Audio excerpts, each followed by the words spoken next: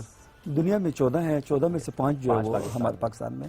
جب وہ فلائٹ کرتے ہیں تو آپ کو پہلے ننگا پربت نظر آتی ہے، پھر وہ اسکردو سے ہوتے ہوئے پھر آپ کے دوسائی پلیٹو پہ بھی وہ دیکھتے ہوئے پھر آپ K2 براڈ پیک، گشبروم 2 کی طرف سے ہوتے ہوئے پھر اوپر سے بلترو گلیشیئرز کا یہ ایک پورا ایئر سفاری کا چلتا تھا. ابھی کچھ عرصے سے پھر لیکن یہ اچھی بات ہے کہ وہ سٹارٹ ہوا اور ظاہر ہے ایم شور کہ اس کا امپیکٹ ایسا ہے کہ آئندہ بھی ہم دیکھیں گے کہ ایسے اور ایونٹس ہوں گے، ایسے اور انیشیٹوز جو ہیں وہ لیے جائیں گے. آپ نے اس سے پہلے جو بات کی unexplored area of Gilgit Baltistan کا، آپ نے کہا آہستہ آہستہ کھول رہے ہیں. ریسنٹلی منی مرگ بھی اب اوپن ہوا ہے اور لوگ وہاں بھی بہت زیادہ جانا شروع ہو چکے ہیں. ایسے کون سے نئے اسپاٹس ہیں جو کہ ابھی ریسنٹلی اوپن ہوئے، لوگ وہاں پر جا رہے ہیں اور نئے آپ کو ویڈیوز وہاں سے نظر آتی ہیں؟ ابھی دیکھیں، ابھی ہمارے پاس خربنگ ویلی جو ہے نا ان ایکسپلور پڑی ہوئی تھی. ٹورسٹ کا جو فلو تھا اس طرف ہم نے کہا نا ہم اسٹیپ بائی اسٹیپ کریں. ابھی ہمارا شیلا ایک ہے، ڈورو ہے، ان ایکسپلور ایریا پڑا ہوا ہے. ابھی ٹورسٹ کا وہاں پہ ایکسیس نہیں ہم نے چھوڑی، ابھی ہلکا پھلکا سا ہم نے وہاں پہ کیا. پھر وہاں سے آپ دوسائی کے لیے بھی ٹریکنگ کر کے جا سکتے ہیں، ٹورز بھی جا سکتے ہیں. اسی طرح خربنگ ویلیز میں بہت ساری ایسی لیکس ہیں جو ان ایکسپلور ہیں، ان کو بھی ہم اس سال انشاءاللہ اوپن کر رہے ہیں ہم کہ ٹورسٹ آ جائیں. جہاں تک بات کی سرین نے کہ اسکردو ایئرپورٹس کی بات کی، اسکردو ایئرپورٹ جو ہے نا وہ دنیا کا بیسٹ ایئرپورٹس کے اندر اس کا جو ہے highest run way in the world کے اندر ہے. جب وہ لینڈ کرتا ہے، جب ٹریول کرا تو وہ کراکم، ہمالیہ، 3 جو ہمارے ماؤنٹین رینج ہے تینوں کو کراس کر کے جب اسکردو میں لینڈ کرتا ہے، وہ لینڈ کرتا ہے آپ کے ہمالیہ میں. تو آپ کے مڈل میں دیکھیں تو انڈس ریور ہے، اس کے ساتھ جو ہے وہ کراکرم کے پہاڑ آپ دیکھ رہے ہوتے، کراکرم ہمالیہ جو ابھی ہمالیہ کے اندر ہے. موسٹلی ہمارے پاس زیادہ جو ایریا ہے وہ کراکم کا ایریا بھی ہمارے پاس بہت ہے.